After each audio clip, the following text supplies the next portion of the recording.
So thank you, Rich and Rebecca, for lending your name to this webinar series. I think today is the 10th one. We're almost 2 years of it, right? And we have the distinct pleasure of having my very good friend Bill Oakes, who jokes about the number of times he comes to India. Every year, several times, so not just and so it's great, fantastic to have have all the good friends here today to talk about some very, very important things related to engineering education. I just realized from his bio that he is now the assistant dean of experiential learning, and that's fantastic. And that's really the most important thing I think that engineering educators should focus on improving experiential learning. So thank you. It's as also the 150th anniversary professor at Purdue University, the director of the EPICS program, but most of you know him as the director of the EPICS program, and so from Purdue University. And as I said, this is really a very important way to improve the quality of engineering education in India, all over the world. So thank you, Bill. And I just give this over to you. So over to you, Bill. All right.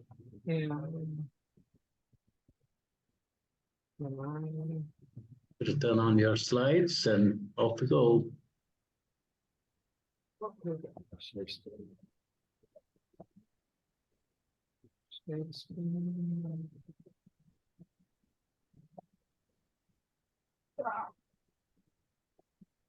Yep, we can see. Yeah. Slideshow. I know I've done these enough. You think I would? That's okay. Yeah. Well, I'm very honored to be doing this. When Krishna asked and the team asked me to do this and explain it as the honor and carry on the traditions of Rebecca and Rich, it was a thing I couldn't say no to. And I want to explain the format. So I've having done some of these with Krishna and talked to some of the other speakers. What I'm going to do is we're going to talk about some things. I'm going to have some reflection questions to let you all think, and we're going to use the chat. So just get ready that there's some different points I'm going to want you to think about things and use the chat, and we'll interact that way. And then there should be some time for questions at the end. I'm thrilled to talk about passion for me. It's linking our classrooms and communities together. I feel like I need to start with a little bit about my background, because I came to this work kind of an interesting way. I had a career that I loved, was designing jet engines. When I fly over to India and other places, I actually fly on some of the products I worked on and used to get me to those places.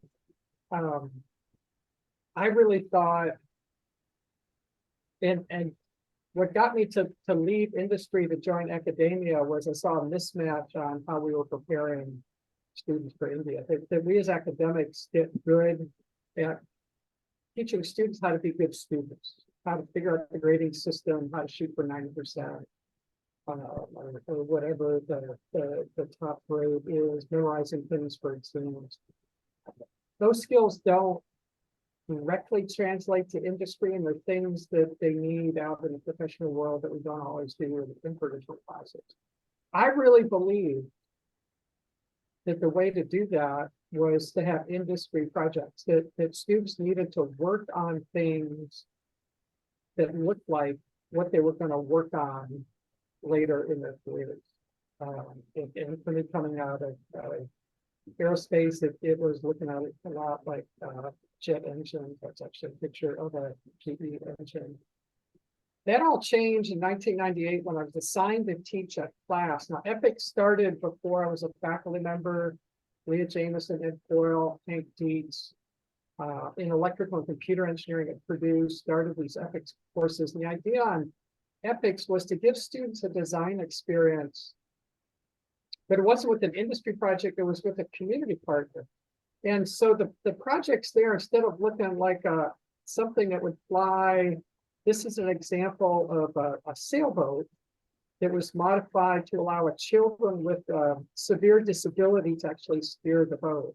So it's with a camp for children, and they said we can give children with disabilities a ride, but what we'd like to do is actually empower them or let them be empowered to actually drive the boat and to be in charge. And so we designed, or the students designed a system. So just with a joystick, the sailboat could be steered with and the thing with EPICS is the students developed the project all the way to completion and it was delivered. So they had to think it wasn't just a class project where we grade and if they get 90% or they do a poster and we can applaud. They actually had to deliver a project out in the field. So this project went through several iterations, some testing. That middle picture is when it was in our lab and they were doing testing on it. It actually got out in the field and children were using it. And when I got involved in ethics, I honestly thought it was going to be a little side thing because it wasn't real engineering. And what I realized very quickly is the students were acting like engineers. They weren't worried about grading scales. They were worried about customer requirements. They were stressed about their team members working hard enough, and the students were actually policing themselves to get the projects moving. And I saw a lot for that. And what it did with my thinking is what I realized that as faculty, we can fall into the trap of giving students experience that we think look like what they're going to do later. But our job is to give them the fundamental skills. And often this means giving them projects that may not involve the technology that they're going to use. And I want to loop back to that because I want to show you some research on that toward the end of the talk. To put a little context, I will use our ethics program as an example. That's just a set of classes that I teach. And so you understand kind of my perspective. Program I manage has 1,300 students a year, 130 active projects. Fairly large program. We work with other universities. Also, I've been doing this for 25 years. The kinds of projects we work on, real projects. We don't sort projects by discipline. So many of our projects are multidisciplinary. So we may work with access and abilities, people with disabilities. That sailboat was an example. It's a picture of a prosthetic for a child. We work with the school and education. That's a picture actually of a IEEE sponsored ethics project in India where they did a very simple remote learning system for a village. And the students were able to beam in and help supplement what the children were learning in class. Human services could be working with NGOs, a lot of software. That's a picture of some disaster resistant housing and environment and sustainability are some of the kinds of projects that we work on. The thing that, so I was drawn to this work by the learning, but what it did for me is it connected a whole nother set of ways to make an impact out in the community. And that community impact is can be a very powerful thing, but there are times that we really think we need to relearn some of the things that we normally do. One of our partners is a Native American community here in the United States. And for those of you in other parts of the world, our country really tried to eradicate the Native Americans. We've treated them very badly over the years. Many of them live on what we call reservations. There's ancestral land, but it's often the least productive or least desirable land, and there's a lot of poverty. One of the tribes that we work with that has really impacted me personally and has given me a framework to look at how we do our partners. And I want to share that and get us to reflect on that. The tribe is the Aglola Lakota. You know, they're in the middle to western United States in South Dakota on Pine Ridge Reservation. We work with a local college there. And they refer to our summer season, June, July, August, as white van season, because they refer to people that show up in white vans as in a not terribly complimentary way. But a lot of people will go out to these poor areas to do work, but they say that the white van people show up doing something that they decided would help, that they don't engage the local people in the discussion. Wherever they are, they perceive a need and they've figured out what they're going to do. They believe they're helping poor people, maybe even people who are less than them, that need to be improved somewhat. And really what they're doing is they're doing something to make them feel good themselves. They show up on their schedule and they leave on their timetable also. And then before or after, often they're recognized, they post on social media, maybe write a paper on their experience if we're academics, and talk to others about how, what a good thing that they're doing, and to show. When the Lakota talk about white van people, they don't talk about people that really add value to their community. They talk about people who come and go. They may add some value, but overall, it's not a compliment. And when they talk about the people that come to the reservation, it's got me thinking about how we as universities and colleges, when we try to engage in community, what does that, how do we resemble these white van people? So this is the first reflection question that I want to do. And what I want you to do is to think about, in the colleges and universities, what are some of the things that we might do when we interact with the community that resembles those white van people? That we show up, we do something, we're honest, it's a little bit more about us than them, and doesn't necessarily provide value to the community. Now, I pulled up the chat, and y'all are going to hurt my feelings if there's no things in the chat and there's no wrong answers. But I want you to think about that and type something over in the chat. Okay, folks, time to do some chat. Hey, thank you. Yeah, Bradford. I agree, it is a tough one. You know, one of the things that's tough is actually admitting some of the things that we do. I'll tell you, for me, one of the things this has got me is really thinking about how I introduce my social media postings when I go over or change them. Summer programs where it's a set activity but not connected to people. Yep, where they're supposed to be. We teach what we want to teach. A little consideration for what our students will need to know their careers.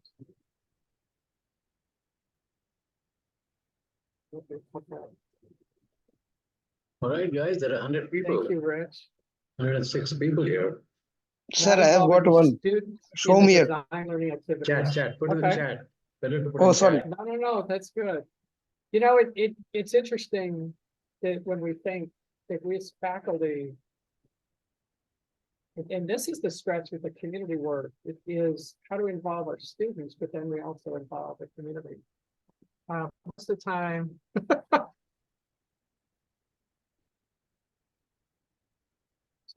yeah, I would agree. A lot of the time we behave like white band people ourselves. Here's one of the things I'll share. One of the things that I've been convicted about, and it's one of the things that they did in ethics. By the way, we've got a few more of these reflection things, so I want you to get ready and do better on the next one.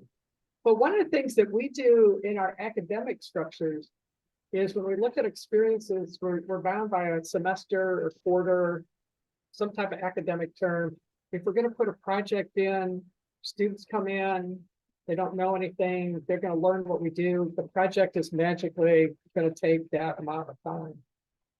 And the problem can be, and maybe we get like a 2-semester sequence or 2-quarter sequence and we line stuff out. But the problem is what happens if the project isn't quite finished. What happens at the end of one of the things that we finish, and I'll tell you, I do a little exercise. In most of the institutions I've been to around the world, like a 90% of class or 90-something would get the top marks. In the United States, it'd be an A, and some places it'd be an excellent. And one of the things we teach the students is like, oh, 90% is enough. And when I fly to places, I say, if I'm boarding the plane and they got on and they said, 90% of the plane is working, should I get on the plane? And of course, the answer is no. But there are things that we unintentionally teach in our classroom. So if the project's not finished, what do we do? The thing that Leah, Ed, and Hank speaks when they designed ethics, what they did is say, well, what if the students don't have to start at the beginning of a project? And so they set up a course structure where students can come into the course at different times. So as I show the second blue line, is that next student showed up kind of in the middle of the project, and that first student that started it left, and that other student can finish the project. Now, this actually simulates more of what I did in industry. So again, if I'm looking at those industry connections, is that we have things in our curriculum where the students start with a blank sheet of paper and they go through, but having some of these engagement experiences where students don't necessarily get on a brand new project provides more realism. Now, I should make a disclaimer, and I should have made it at the beginning. When I talk about the community engaged learning, I see it as a part of the curriculum. So there's these other parts of the curriculum where students can have experiences. You can have students that experience the beginning of a project in these, but getting students onto a real project provides realism. And what it does for our institution, it can get us out of that white band mode because it moves us out of doing projects in and out and can get us thinking about partnerships. So in this graphic, a project might even be delivered in the middle of the semester and the students start that next project with that partner. That provides a continuity for a community. It provides value, and it provides realism for the student learning. There's research that shows that there's an added benefit to students when they're working on real projects that actually end up delivered and used and fielded. There are advantages of engaging partners long-term. Here at Purdue, when we engage a community partner, we start with an initial 5-year agreement. And there are other groups like globally, there are groups like Engineers Without Borders in different countries. Often they'll use a 5-year agreement, an initial agreement that we make a commitment to the community entity. And we found it helpful to go out and identify those community organizations and make an agreement with them. So again, if I go back to that white van mentality, is I'm not coming in to do a project, I'm there for a longer period, and I want to do multiple projects with you. And then we can keep walking with them over a period of time. Sustained partnerships also make it easier to do this work. So I have 54 partners currently engaged. We added 2 new ones this year, so we had 52 that just rolled over, so I didn't have to find them. It made my job much easier. The students get to know the partners. It makes my job easier too, because the students get to know the partners, and the new students that come on, the returning students just mentor them, and I get to do less work. That graphic there are just our partners. That the blue are new partners within the last 5 years. This orange are groups that have worked with us for 5 to 10 years, and the other 2 are more than 10. So once you get working with partners, you can work with them for a long period of time. When we work with partners, they're models for this kind of work: community-engaged learning, service learning. Many of the models, the graphics, come out of the humanities, where the experience is more of a placement, where the people are working as a worker out in the community. And when we engage in engineering the community, often it's for a project. And so there's some type of deliverable, shall we say, a design, a physical product, and we get the students to work on it, and then they're going to deliver it over to the partner. And if it's a community partner, we hope maybe there's some connection to a broader society, and maybe there's some other stakeholders, some other mentors. We as faculty might be there. And this is kind of the mindset that we give the students something to do, they deliver the project, and it's out. And honestly, this, when I think about it, and I reflect on what my Lakota friends have taught me, this is really a white van model. And what makes it less of a white van model is we look at the community, we look at others as ways that are going to have input in the development of that product. Then we need to look also as how we as faculty or the students are going to be learning things and getting things out of the development of that product as well. So there's the product itself. The other piece, when we were mapping this out, that we thought there's also the process of doing this design. So there's a process of engagement, that the experience of developing the relationships. For me, that white van model came out of the process of our engagement with our Lakota friend. And I look at that as one of the values that I've received out of the process of engagement. With our communities, it's important that they're receiving value. There are a number of institutions I've been to where they say, you know, our community partners aren't as excited about working with our students. And when I get talking, often it's because the students don't finish things. They're not, the partners aren't receiving necessarily value for their time. And they can get tired. And sometimes the value is the product. There are other times where it actually could be the process. And I'll use an example. In the United States, there's a government-funded group, Head Start, what we call Early Start. They're preschools. They're schools for 3-4-year-olds. They're for lower income people. In the United States, often before the students start formal school at age 5, what we call kindergarten, they will go to a preschool. And so the families that can afford to send them to these private schools give them a head start into the school and help them with some basic reading and some other skills. And so the government provided these schools for lower income. And I started a project, it was outside of ethics, with this organization. And we worked with them for several years. And every year they were one of the first to say, we want to be engaged next year. I got talking to them and I said, you know, our students really struggle finishing projects for your group. Because the children are so young, it ends up being a harder skill to do. And they said, oh, we don't care if you ever finish the project. For the students to do the design work, they had to be engaged in the classroom and learn about what it's like to work with the 3- and 4-year-olds.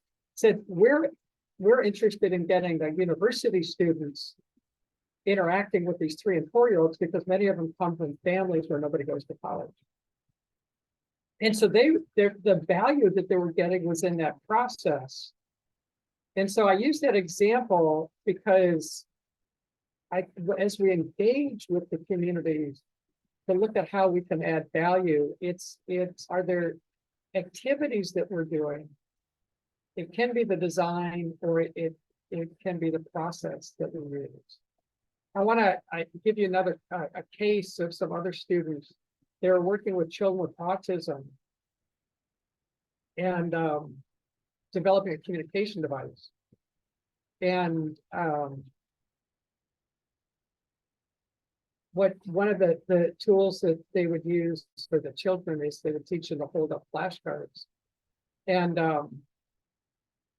what the children did, what the students did to understand the context of working with the children with severe autism, they engaged with some of the students and they saw the cards. So one of the first things they did is they actually created organization system for the card system. Now they were working on a different design, but they designed something that was much simpler, that added value to the partner. It also gave them an experience to understand the context. And it was a great technique of doing something that immersed them within that context. That team. And so again, it's looking at, can we do something in the process of developing that deliverable that adds value to the partners? That team, by the way, when they're working on it, what they ended up with is a set of software tools originally for an iPad, and then they got it translated into an Android platform where instead of the cards, the children could use a small tablet. They have a suite of apps. But that card sorting was one of the first things. Okay, reflection question. What are things that we can, so I've given you some examples of ways that our partners have said we can provide value. What are some other ways that we as universities can engage with the community where they might receive some type of value that would motivate them to continue to work with us? So we would like to be able to do projects, and we need partners to interact with our students. The partners will be motivated if they're to continue to do this over multiple years, if they provide value. What are some of the things that they could do? Addressing problems of the community. That's good. Role models. Yep. Educating students. Mentoring by students, high school, or in community activity. So these are things, and from a, I thought that design, students to be benefit working in the project, solving the community issues. Long term, we'll produce more graduates who can contribute to solving the community problem. Rich, and something that I find gratifying, but the community organizations really often will engage with us, even if they don't receive a lot of immediate value, because they know that long term. And so I think with us, it's how do we help them short term, to help them be self-sufficient as a community. Very good. Oh, you're doing so much better on this one. Understanding of societal problems. Very good. Bridging the gap with the community. Listening to our communities. Very good. All right. We've got one more of these. Oh, okay. We're going to give you a little quiz. So this is a little This is a lesson that came from some of my students that came back from a trip. We were over in Rwanda. Rwanda is a beautiful country with some really amazing people. That left picture is us traveling in the community. That's me in my orange shirt. That can't forget about the kids. They love to just, we'll have strings of them holding hands as we're walking through. We were in that community to design a water system for community. And they talked about some of the things that they learned from the trip and how we pass this along. And so one of them is, this is a scenario. And I share this because this is, when we talk about kind of the white van mindset, if we're honest, we all kind of come from part of that. And to get students in a framework of, I'm going to go to that community, I got to be ready to learn from them. Sometimes we need to go through some activities. So here's a scenario. You're a farmer in a mountainous community, and we need to water our banana trees. So it's in an area, it's the dry season, we're not getting rain. And we got success criteria is we need to protect the village drinking water source. We need to water the crops. Cost is an issue, and sustainability is important to us. So we've got a drinking source here. There's a river down below. So this is a mountain. I don't have, so the mountain goes up as you go up on the screen. And the, let's see, there's the spring source. The banana crops are down the mountain from the spring source. They're up the mountain from the river. So as an engineer, we want to help them develop a watering system. And the village people that live down by the river and up on the mountain walk up to the spring to get their water. So I want you to think about, now, if I was going to do this with the students, what we do is we put them in teams and get them working on these. We're going to do this individually. What I want you to think about is, how would you think of starting to design, and what materials would you use? What machines, if any, would you use? What are some of the design considerations that you would use for this system? And I will grant you there's a lot we don't know, but I just want you to start to think of what we're doing. I'm a mechanical engineer, so I'll tell you what I start to think about.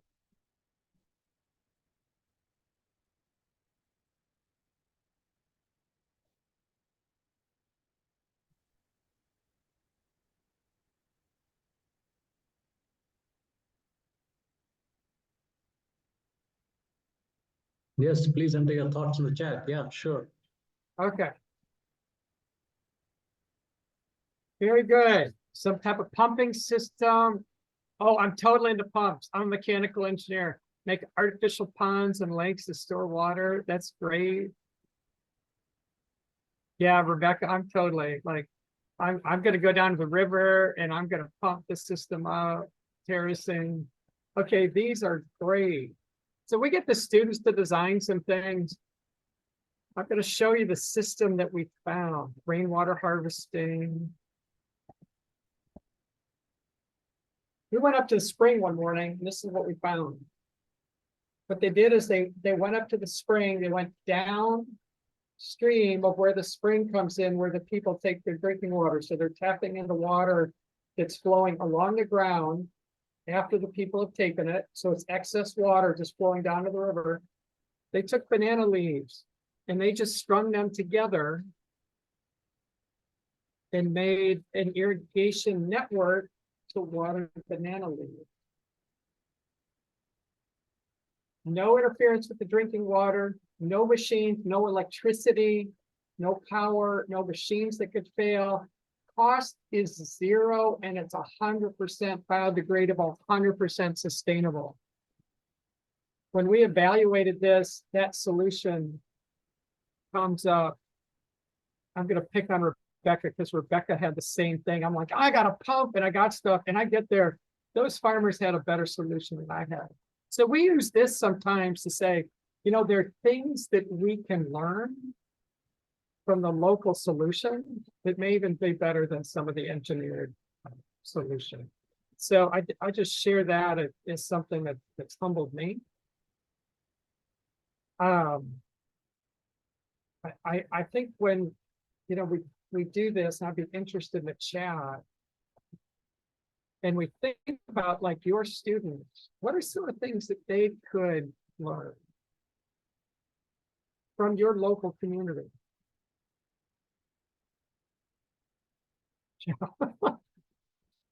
I agree, Rebecca. It's pretty humbling. Humility's fun. Yeah, yeah.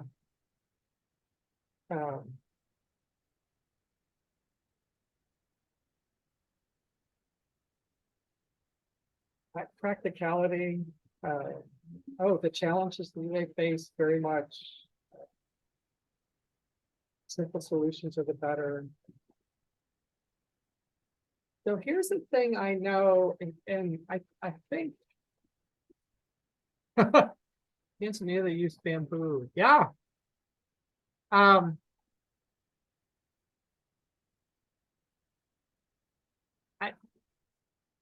And designing products for the market, the best technology doesn't always sell. It's got to be user friendly.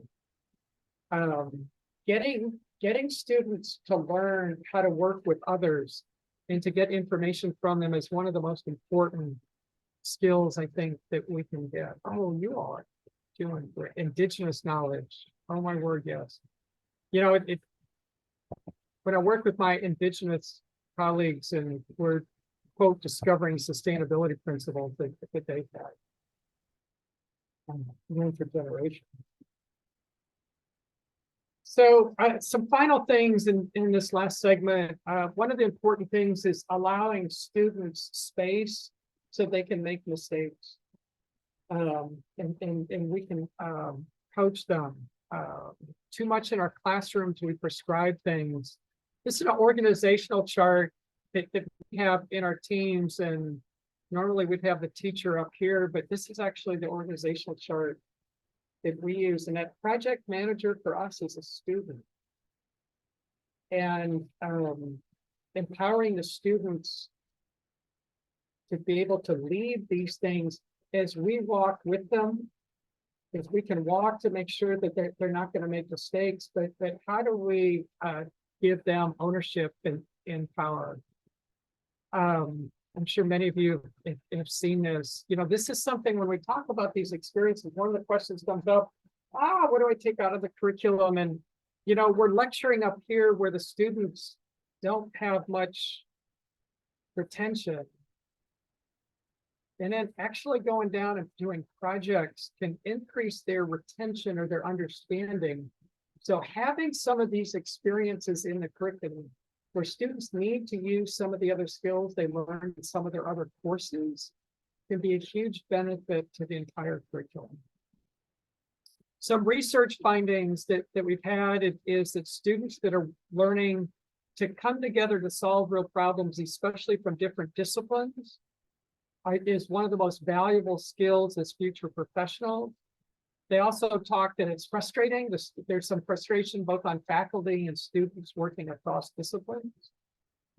The students that work on projects like this often don't see this, how it's translating out to industry until they get out there and then they realize it's like, whoa, I've kind of seen something like this before. So we bring graduates in to talk to them about how valuable the experience is. For this. And I use a quick example from an interview that we did.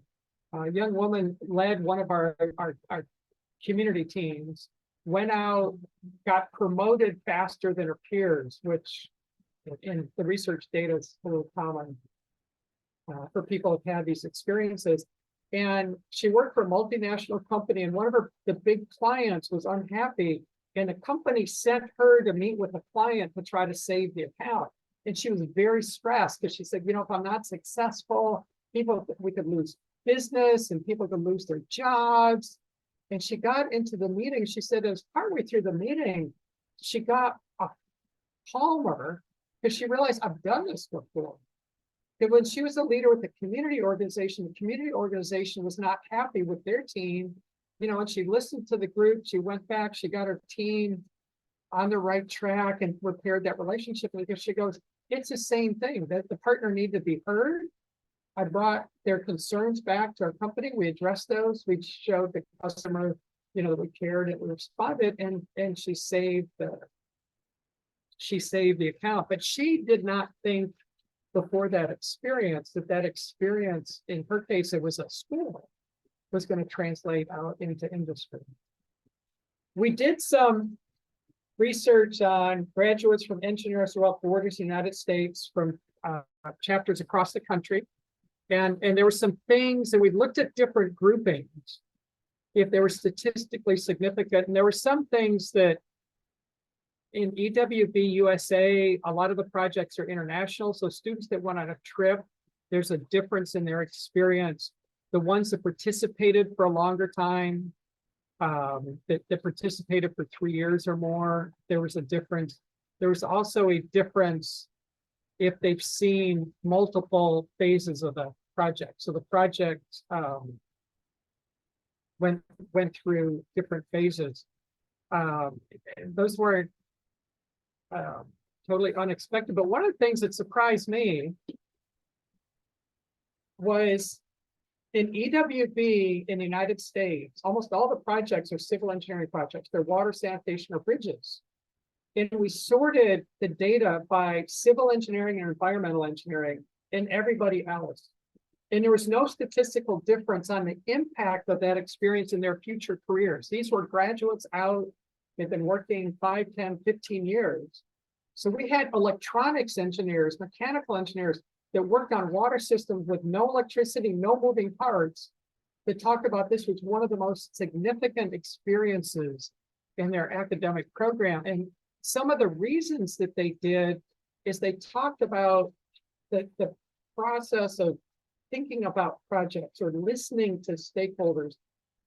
What these projects did is they had to bring groups of people together to solve a problem for a real person and make it work.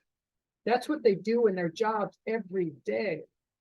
And that technology doesn't matter because they got the technology from their other courses. So these experiences in the curriculum can be very, very powerful.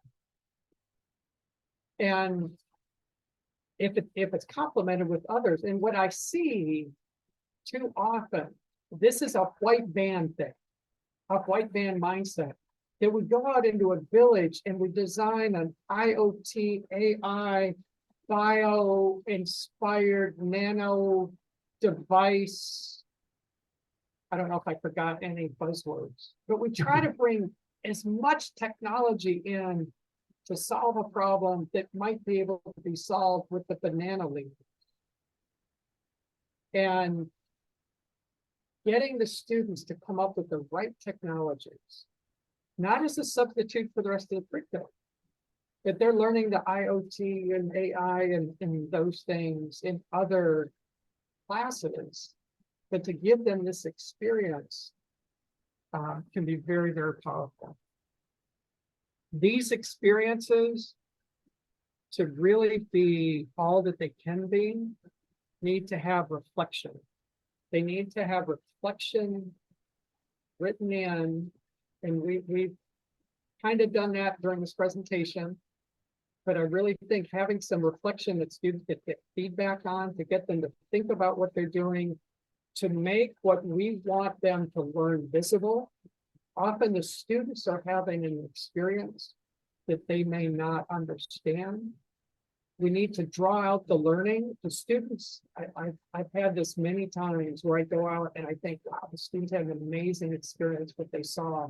And if I don't make it explicit to get them thinking about what we saw, they're going to miss that experience. And you're going to miss the opportunity to do learning. It's especially true, like I find, like how are the skills that they're developing helping to prepare them for later? How does that connect to their engineering? How does it connect with the community too? We all come with biases and preconceptions. When they went into that community, what are they thinking about and how has it changed on the people? Those stereotypes. I have had cases where students have gone into diverse communities and have their stereotypes reinforced without doing some processing about how they felt. And so there's unintended learning that can take place if we don't address that. And really, it's asking questions to think about. A model for reflection that I really like was developed by a longtime friend and colleague. It's an English professor. And the idea with these circles is I spend the most time in the core. So I'm doing most of my reflection connecting what we're doing to our discipline. What are the learning objectives for the course? But then as I go out, I want them reflecting on their own feelings and their values. And then I want them aware of some of the social systems. You know, many of us that live in democracies know they're very messy, but having students aware of what are some of the social issues, make them better citizens and more informed citizens. When we do this work, yesterday, we actually had some colleagues from India here visiting.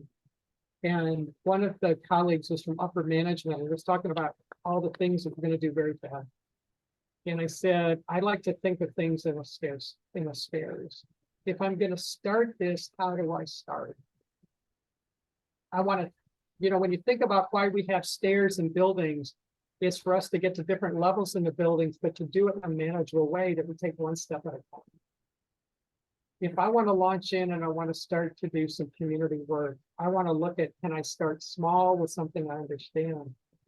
And then we build, and we build through experiences.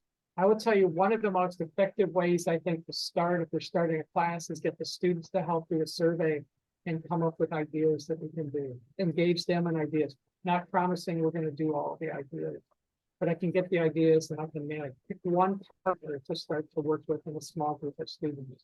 Ethics, when it started 28 years ago, started with 40 students in 5 projects, and it's grown significantly. I want to close when I get up every day and I think about just images that I see in the world. I get really convicted about the resources we have in our universities, the resources we have in our technical colleges and universities, and I think about the opportunities for us to make a difference. If every student studying engineering worked on one project that benefited someone over their academic career, if every student did that in the world would be different. And the world would look at engineering as different. And if people look at engineering programs as a place where I'm going to go and I'm going to study these things, and I'm going to go make a difference in somebody's life, our engineering students would be different. And I've been doing this work for 25 years. And when I think about the progress we've made, it's very slow. And if I'm honest, I kind of look at programs, I'll bring my ethics program back. I look at it as a thing all by itself, and I say, isn't my program wonderful? When we do this as academics, we say, here's the thing that we did, can we get accolades in that? And what we need to think about is, and really, is everything we do is a little piece of a puzzle. And I've gotten to where I've looked at what we do is we're just part of a larger service learning community engagement. There are a lot of other entities and other initiatives in education that we can link to and build off of. And if we start to look at how we can work with these different groups and not worry as much about who's going to get credit, we can start to do things to actually turn those needs into a better world. The community engaged learning is a way to do that while we equip our students to be these global leaders, to be better engineers. I really believe to be world changers and peacemakers. I think I've got one of the best jobs in the world because I get to get up every day and work on. And are there questions? Of course, there will be questions. There are questions, I'm sure. Thank you, Bill. Nothing? No, there are traditional questions. engineering, Absolutely, there will be questions. So thank you so much, Bill. Really appreciate that outstanding, inspirational, and very relevant presentation. Thank you. Okay, let's have any comments. You can unmute yourself and raise your hand, or if you wish, anybody. You're welcome to do that, or you can just put it in the chat. Sure, they can do either. Either one, it's fine. So Rich asked how we could get somebody doing these in every engineering education How do we clone Bill? Yeah. faculty. This is Debbie Blaine. Can you hear me? Yes, we can hear you, Debbie. Go ahead. Okay, so Bill, I think something that you said right there at the end really struck me, because I always get stuck on, I really want to do these things, but I don't know how and I don't know where to start. And you were saying, I've been doing this for 25 years. So you didn't start at the end, you started at the beginning, and you, as you were saying with the steps, you know, it's small steps and partnerships and so on.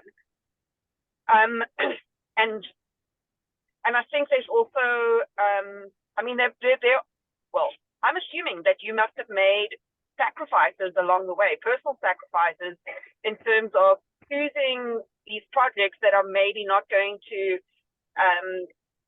result in your recognition in the engineering community at first. You know, you've now built up this program and it's become successful and you're internationally recognized for your work. But when you started, there must have been some trepidation about choosing this non-traditional path in academia. So I don't know if you can share something about that. Well, it was actually to repeat something I said. So I didn't start EPICS. EPICS was started by 3 full professors. They were criticized on what are you doing working on something like this?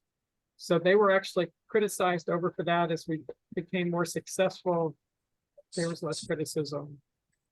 I had my department head tell me I'd never be a full professor if I did this work, that I had to stop doing this work if I ever want to be a full professor. So there have been some things like that.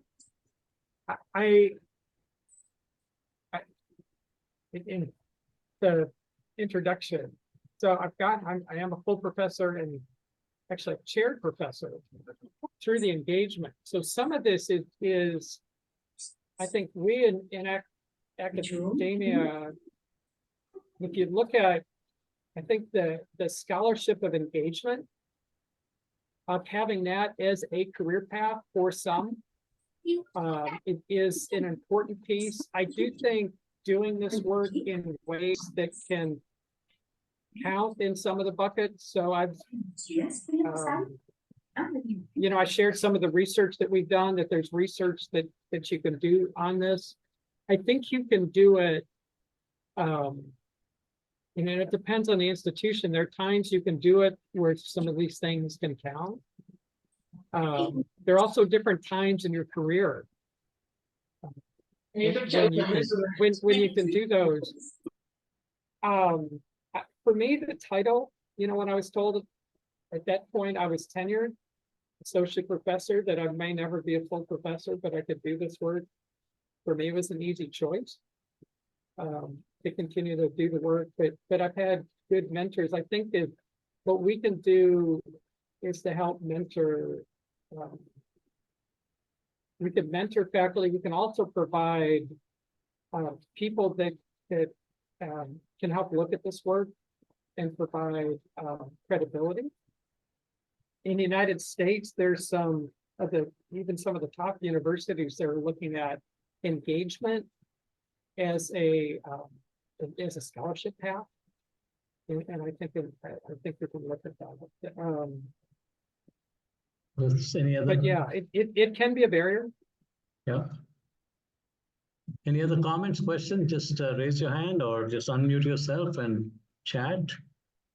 Should question in the chat box. Oh, okay. Should... Sisha asked a great question. Should community projects be mandatory part of your curriculum? If I was starting a program, I would not require it. I would have volunteers because as I'm getting started and I get comfortable. The question is if something should be mandatory, that's a discussion that you need to have in an institution. Is this something we're about? Krishna's former institution, UMass Lowell, redid their engineering. So every student, they had required courses where they had community engagement, service learning. It is part of the courses. And they made the decision that this is going to be what our institution is about. If you want to come here, you're expected to do that. Here at Purdue University, we have 12,000 engineering students. I don't want them all in my program. I don't know how I would do that. It can be problematic for the community partners when you've got students that don't want to be there. So I think you have to think about how you're going to motivate and how you would staff things. It's a great, I don't know what the right answer to that is, and it's kind of an institution question. It's a good question. Okay, let's keep coming. We've got a couple of minutes and then we'll ask Rich to wrap it up. Is that okay with you, Rich? We'll take another question. We'll have Rich or Rebecca or both wrap up the session.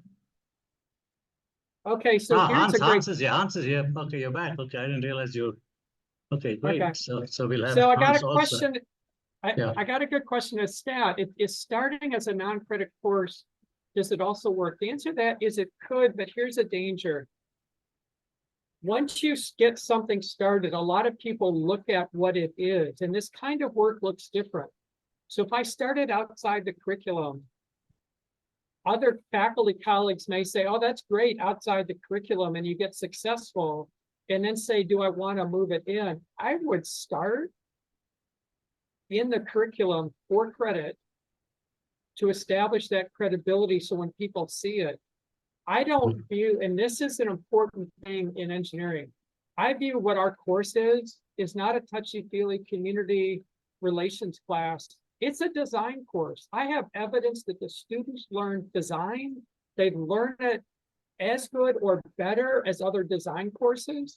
And I use the community engagement as a pedagogy to teach that content. And so the faculty members, that's where I start. So I really think starting it actually in the curriculum is a great thing.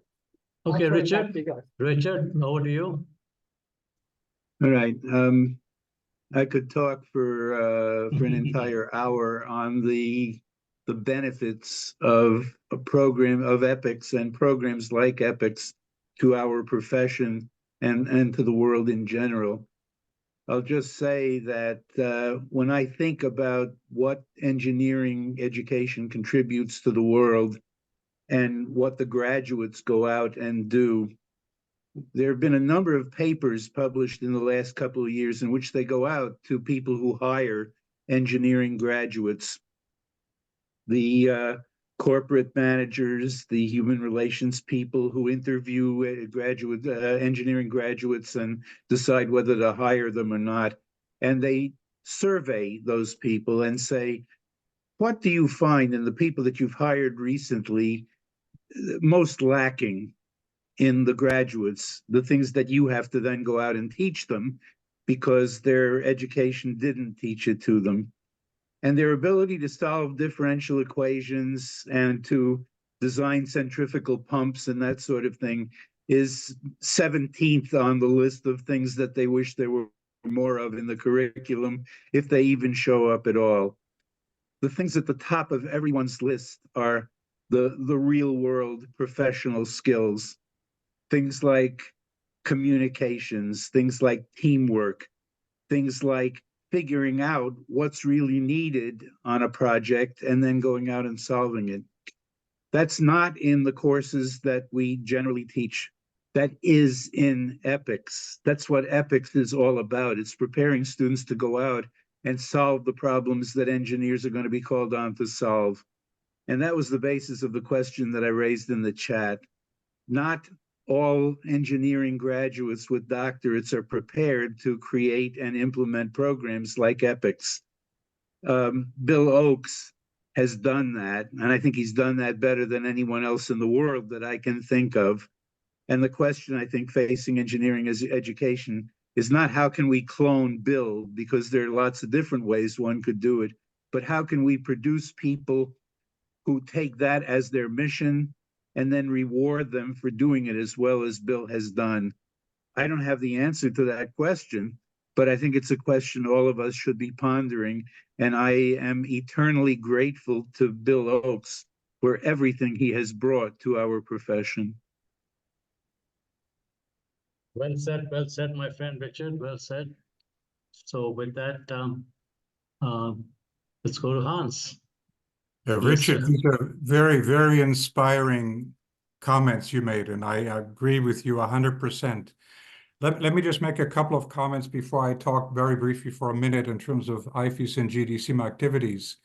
As many of you know on this call, I'm personally a cultural anthropologist and political scientist, having worked with international NGOs.